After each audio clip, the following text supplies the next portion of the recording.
ప్రియ శ్రోతలారా, ఈ రోజున మనం 2 సమూయేలు 3వ అధ్యాయం వింటాము. మొదటి వచనం నుంచి. సౌలు కుటుంబీకులకు దావీదు కుటుంబీకులకు బహుకాలము యుద్ధము జరుగగా, దావీదు అంతకంతకు ప్రబలటము, సౌలు కుటుంబము అంతకంతకు నీరసిల్లటము జరిగింది. మహనయీములో ఇష్బోషెతు అబ్నేరు చేతిలో కీలుబొమ్మ. హెబ్రోనులో దావీదు యూదారాజు, అతని ఏలుబడిలో శాంతి భద్రత. ఫిలిష్తీయులు అవకాశం కోసం కనిపెట్టుకొని చూస్తున్నారు. హెబ్రోనులో దావీదుకు పుట్టిన కుమారులు ఎవరనగా, అమ్నోను జ్యేష్ఠపుత్రుడు, ఇతణ్ణి అహీనోయము కన్నది. రెండోవాడు కిల్యాబు, ఇతణ్ణి అబీగయీలు కన్నది. మూడోవాడు అబ్షాలోము, ఇతణ్ణి కన్నతల్లి మయక. నాలుగోవాడు అదోనియా, ఇతణ్ణి హగ్గీతు కన్నది. ఐదోవాడు షపట్య, ఇతణ్ణి అబీటలు కన్నది. ఆరోవాడు ఇత్రెయాము, యగ్లా కన్న కొడుకు. వీరు హెబ్రోనులో పుట్టిన దావీదు కుమారులు. దావీదుకు భార్యల సంఖ్య ఎక్కువయింది. బహుభార్యాత్వం ధర్మశాస్త్రానికి విరుద్ధం. ద్వితీయోపదేశకాండం 17వ అధ్యాయం 17వ వచనం. తన హృదయము తొలగిపోకుండునట్లు అతడు అనేక స్త్రీలను వివాహము చేసుకొనకూడదు. ఈ విషయంలో దావీదు చేసింది సబబు కాదు. గిద్యోను అనే న్యాయాధిపతి ఇందులో దావీదును మించిన బహుభార్యాలోలుడు. దావీదు జీవితంలోని చివరి 20 సంవత్సరాలు బహుభార్యాత్వపు దుష్ఫలితాలు తేటగా కానవస్తాయి. ప్రియ సోదరీ సోదరులారా, దేవుడు ఆదాము నుండి ఒకే ప్రక్కటెముకను తీశాడు. 2 కాదు, 3 కాదు. ఒకే భార్య ఉండడం కుటుంబానికి ఆరోగ్యం. దావీదు కొడుకుల జాబితా ఇప్పుడే విన్నారు కదా. కిల్యాబు రెండో కుమారుడు. కిల్యాబు అంటే తండ్రి లాంటివాడు అని అర్థం. కిల్యాబు అనేది ముద్దు పేరు. అసలు పేరు దానియేలు. ఇతడు చిన్న వయస్సప్పుడే చనిపోయాడు. గెషూరు రాజు తల్మయి, ఇతని కుమార్తె మయక దావీదు భార్య. తల్మయి తన కుమార్తెనిచ్చి దావీదుతో సఖ్యపడిన రాజు. అదోనియా దావీదుకు కలిగిన 4గో కుమారుడు. అబ్షాలోము చనిపోయాక అదోనియాకే జ్యేష్ఠత్వం వచ్చింది. యగ్లా అదోనియా తల్లి. అంతఃపురంలో ఈమెదే పైచేయి. 6వ వచనం. సౌలు కుటుంబీకులకు దావీదు కుటుంబీకులకు యుద్ధము జరుగుతూ ఉండగా, అబ్నేరు సౌలు కుటుంబీకులకు బహు సహాయము చేశాడు. ఇష్బోషెతును రాజుగా నిలవబెట్టాడు. అయ్యా కుమార్తె అయిన రిస్పా అనే ఒక ఉపపత్ని సౌలుకు ఉండేది. ఇష్బోషెతు అబ్నేరును నిలదీసి అడిగాడు, నా తండ్రికి ఉపపత్ని అయిన దానిని నీవెందుకు కూడావు? అబ్నేరు ఇష్బోషెతు అడిగిన మాటకు బహుగా కోపగించుకొని అన్నాడు, నిన్ను దావీదు చేతికి అప్పగించక నీ తండ్రి అయిన సౌలు ఇంటి వారికి, అతని సహోదరులకు, అతని స్నేహితులకు ఈవేళ ఉపకారము చేసిన నన్ను యూదావారికి చేరిన కుక్కతో సమానుడిగా చేసి ఈ దినమున ఒక స్త్రీని బట్టి నా మీద నేరము మోపుతావా? యెహోవా దావీదుకు ప్రమాణము చేసిన దానిని అతని పక్షమున నేను నెరవేర్చని ఎడల దేవుడు నాకు గొప్ప అపాయము కలుగచేయునుగాక. సౌలు ఇంటివారి వశము కాకుండా రాజ్యాన్ని తప్పించి దాను మొదలుకొని బెయేర్షెబా వరకు దావీదు సింహాసనమును ఇశ్రాయేలు వారి మీద, యూదావారి మీద నేను స్థిరపరుస్తాను, చూచుకో. ఈ విధంగా అబ్నేరు ఇష్బోషెతును బెదిరించాడు. కావున ఇష్బోషెతు అబ్నేరుకు భయపడి ఇక ఏ మాట పలుకలేకపోయాడు. ఇష్బోషెతు అబ్నేరును అదుపులో పెట్టలేకపోయాడు. అబ్నేరు బుకాయిస్తున్నాడు. యోవాబు దావీదు సేనాపతి అయి ఉండి ఇలానే ప్రవర్తిస్తాడు కాని యోవాబు స్వామిద్రోహి కాడు, కాని కొంచెం దురుసు మనిషి. నేను యూదా కుక్కననుకున్నావా? ఖబర్దార్ అంటున్నాడు అబ్నేరు. నేను శత్రుపక్షం వాణ్ణే? రిస్పాను గురించి నన్ను శిక్షిస్తావా? నీ తరం కాదు అంటూ ధిక్కారంతో మాట్లాడుతున్నాడు. నేనే గదా నిన్ను రాజును చేసింది. దావీదే దేవుని వాగ్దానము గలవాడు అంటూ నిజం చెప్పి ఇష్బోషెతును ఉడికిస్తున్నాడు. చూచుకో నిన్నేం చేస్తానో, దావీదుకు మద్దతిస్తాను అంటూ కఠినమైన పరుష పదజాలం ప్రయోగిస్తున్నాడు. దానితో ఇష్బోషెతు ఏమీ అనలేక నోరు మూసుకొని ఊరుకున్నాడు. అంతమందిలో ఏ ఒక్కరూ ఇష్బోషెతు పక్షాన మాట్లాడలేదు. ప్రతి ఒక్కడూ అబ్నేరుకు భయపడుతున్నాడు. అబ్నేరును న్యాయస్థానంలో విచారించడానికి రాజుకు ధైర్యం చాలలేదు. 12వ వచనం. అబ్నేరు తన తరఫున దావీదు నొద్దకు దూతలను పంపి వర్తమానం అందించాడు. ఈ దేశం ఎవరిది? నీవు నాతో నిబంధన చేసిన ఎడల నేను నీకు సహాయము చేసి ఇశ్రాయేలు వారినందరినీ నీ తట్టు తిప్పుతాను. అందుకు దావీదు అన్నాడు, మంచిది, నేను నీతో నిబంధన చేస్తాను. అయితే నీవు ఒక పని చెయ్యాలి. నా సందర్శనార్థమై నీవు వచ్చేటప్పుడు సౌలు కుమార్తె అయిన మీకాలును నా వద్దకు తీసుకురావాలి, లేదా నీకు నా సందర్శనం లభించదు. అబ్నేరు తలబిరుసు మనిషి.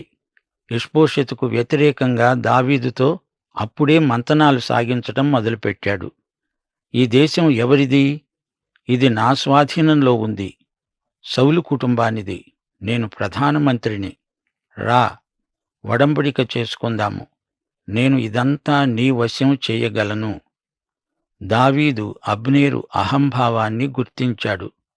మీకాలును మొదట తెచ్చి అప్పగించు, ఆమె నా భార్య. నా మామ ఆమెను మరొకరికి ఇచ్చి చేశాడు. దావీదు మీకాలు విషయం రాజకీయం చేస్తున్నాడు. ఇంటి అల్లుడుగా తనకు గుర్తింపు కావాలి. దావీదు ఇష్బోషెతుకు కూడా దూతల ద్వారా వర్తమానం పంపాడు. ఫిలిష్తీయులలో 100 మంది ముందోళ్లను తెచ్చి నేను పెండ్లి చేసుకున్న మీకాలును నాకు అప్పగించాలి. వెంటనే ఇష్బోషెతు దూతను పంపి పల్తీయేలుతో సంసారం చేస్తున్న మీకాలును పిలువనంపాడు.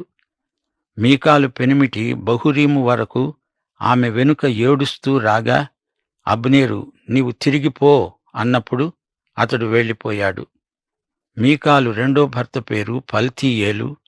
పల్తీయేలు అంటే యెహోవాయే విమోచన అని అర్థం. 9 ఏండ్లు మీకాలు అతని వద్ద ఉన్నది. పల్తీయేలును విడిచిపెట్టడం మీకాలు కూడా బాధగానే ఉంది.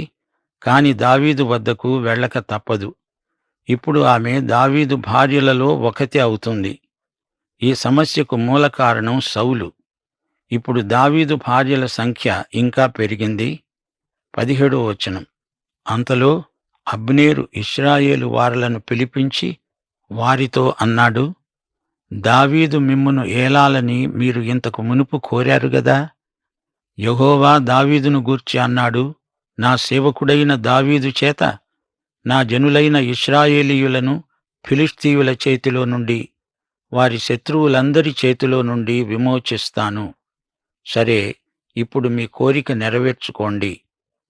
అబ్నేరు స్వయంగా మీకాలును తీసుకువెళ్లి దావీదుకు అప్పగించబోతున్నాడు. ముందుగా ఇశ్రాయేలు పెద్దలతో సమాలోచన చేస్తున్నాడు. ఇశ్రాయేలు, యూదా అందరూ దావీదును ప్రేమిస్తారు. అబ్నేరు ఇంతవరకు వీరి కోరికను వ్యతిరేకించాడు. అబ్నేరు దావీదును గురించిన దేవుని ప్రవచనాలను ఉదహరిస్తున్నాడు. అబ్నేరు ధైర్యం గల సైనికుడే కాని దావీదుకు, యోవాబుకు తగిన ఉజ్జీ కాడు. పైగా ఇష్బోషెతు వల్ల అబ్నేరుకు ప్రయోజనమేమీ లేదు. అబ్నేరు బెన్యామీనీయులతో అలాగున మాట్లాడిన తరువాత హెబ్రోనుకు వచ్చి ఇశ్రాయేలు వారి దృష్టికి, బెన్యామీనీయులందరి దృష్టికి ప్రయోజనకరమైన దానిని దావీదుకు పూర్తిగా తెలియచేశాడు. బెన్యామీనీయులు కూడా తమ గోత్రం వాడైన ఇష్బోషెతు అంటే ఇష్టపడటం లేదు. అబ్నేరు 20 మందిని వెంటబెట్టుకుని హెబ్రోనులో ఉన్న దావీదు నొద్దకు రాగా దావీదు అబ్నేరుకు అతని వారికి విందు చేయించాడు. సంధి షరతులు మాట్లాడుకున్నారు. అబ్నేరు అన్నాడు, నేను పోయి ఇశ్రాయేలు వారినందరినీ నా ఏలినవాడువైన నీ పక్షాన సమకూర్చి వారు నీతో నిబంధన చేసుకునేటట్లు నీ చిత్తానుసారముగా నీవు రాచరికం వహించి కోరిన దానంతటి మీద ఏలేటట్లు చేస్తాను. ఈ మాటలు చెప్పి దావీదు నొద్ద సెలవు పుచ్చుకొని అబ్నేరు సమాధానంగా వెళ్ళిపోయాడు. దావీదు సేవకులు యోవాబు కలిసి బందిపోటు నుండి బహు విస్తారమైన దోపుడు సొమ్ము తీసుకుని రాగా, అప్పుడు అబ్నేరు హెబ్రోనులో దావీదు వద్ద లేడు. దావీదు అబ్నేరుకు సెలవిచ్చినందున అతడు సమాధానంగా వెళ్ళిపోయాడు. 10 రోజుల పాటు యోవాబు హెబ్రోనులో లేడు. అమాలేకీయులను వెంటాడి దోపుడు సొమ్ము తేవడానికి వెళ్ళాడు. దావీదే కావాలని అబ్నేరు వచ్చినప్పుడు యోవాబు లేకుండా చూచాడు. అయితే యోవాబు అతని వద్ద ఉన్న సైన్యము వచ్చినప్పుడు అబ్నేరు రాజునొద్దకు వచ్చాడని, రాజు అతనికి సెలవిచ్చి పంపాడని, అతడు సమాధానంగా వెళ్ళిపోయాడని తెలుసుకున్నాడు. యోవాబు రాజునొద్దకు వచ్చి అన్నాడు, చిత్తగించాలి, నీవేమి చేశావు? అబ్నేరు నీ వద్దకు రాగా నీవెందుకు సెలవిచ్చి అతణ్ణి పంపివేశావు? అబ్నేరును నీవెరుగవా? నిన్ను మోసపుచ్చి నీ రాకపోకలన్నిటినీ నీవు చేసే సమస్తమును తెలుసుకోవడానికి అతడు వచ్చాడు. వెంటనే యోవాబు దావీదునొద్ద నుండి బయలువెడలి అబ్నేరును పిలవటానికి దూతలను పంపాడు. వారు పోయి సిరా అనే బావి దగ్గర నుండి అబ్నేరును తెచ్చారు. ఈ సంగతి దావీదుకు తెలియదు. ఇంటికి వెళ్ళుతున్న వాణ్ణి యోవాబు మనుషులు బావి దగ్గర కలుసుకొని, దావీదు నిన్ను రమ్మంటున్నాడని మాయమాటలు చెప్పి తెచ్చారు. యోవాబు కూడా వచ్చాడు. తిరిగి సమావేశమైతే బాగుంటుంది అని చెప్పాడు. 27వ వచనం. అబ్నేరు తిరిగి హెబ్రోనుకు వచ్చినప్పుడు సంగతి ఎవరికీ వినపడకుండా గుమ్మము నడుమ ఏకాంతముగా అతనితో మాట్లాడాలని యోవాబు అతణ్ణి పిలిచి, తన సహోదరుడైన ఆషాహేలు ప్రాణము తీసినందుకై అతడిని కడుపులో పొడువగా అతడు చచ్చాడు. స్నేహితుని వలె పిలిచాడు. రహస్యంగా ఏదో చెబుతానని పక్కకు తీసుకువెళ్ళాడు. అతణ్ణి పొడిచి త్రుటిలో చంపేశాడు.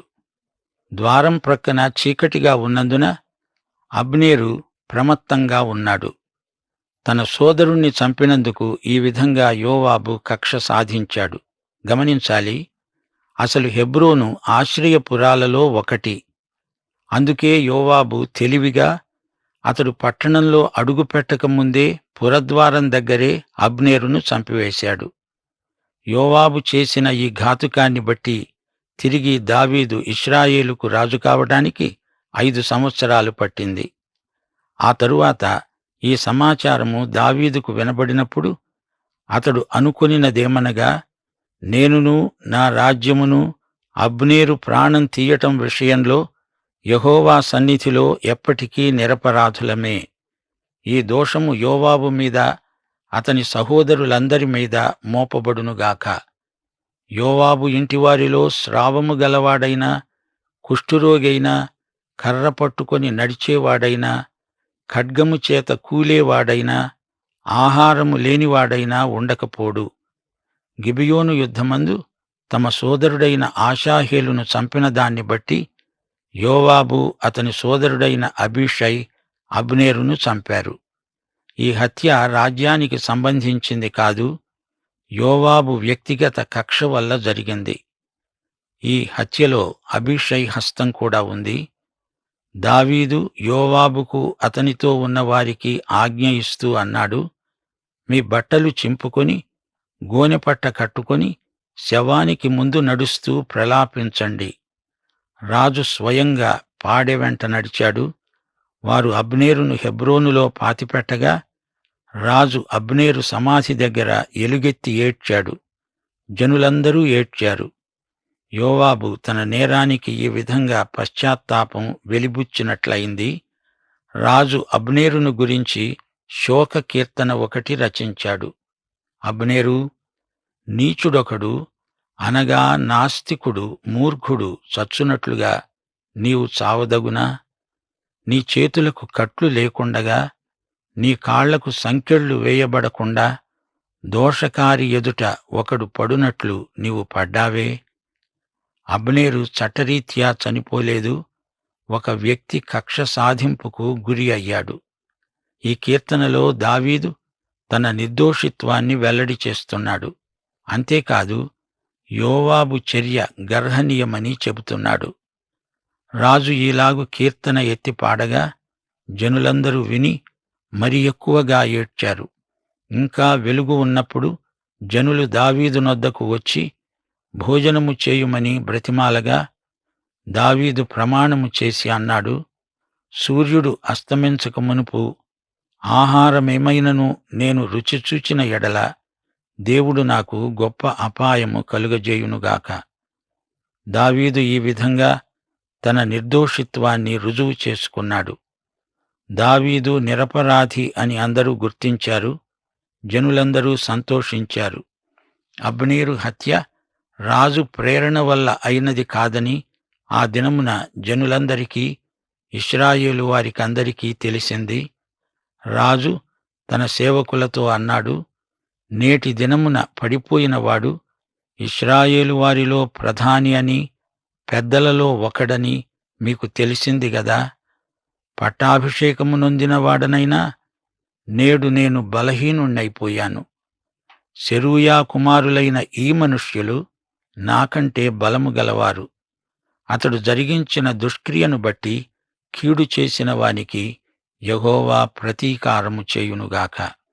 ఈ అధ్యాయం ముగింపులో కొన్ని ప్రాముఖ్య విషయాలు మా శ్రోతలతో పంచుకోగోరుతాము. యూదా ఇశ్రాయేలు అంతఃకలహాలు జాతిని నిర్వీర్యం చేశాయి. దావీదు హెబ్రోనులో మొత్తం 7.5 సంవత్సరాలున్నాడు. దావీదు కుమారులలో అబ్షాలోము ఒకడు. తండ్రికి వ్యతిరేకంగా తిరుగుబాటు లేవదీశాడు. యుద్ధంలో యోవాబు అబ్షాలోమును చంపాడు. అబ్షాలోము తల్లి మయక గెషూరు రాజు తల్మయి కూతురు. దావీదు ఆ దేశాన్ని కొల్లగొట్టినప్పుడు రాజకుమారిని చెరపట్టి తెచ్చి పెళ్లాడాడు. అబ్నేరు హెబ్రోనులోనే ఉండిపోతే బాగుండేది. అది ఆశ్రయపురం. అతని వెర్రిబాగుల ప్రవృత్తే అతని ప్రాణానికి ముప్పు తెచ్చింది.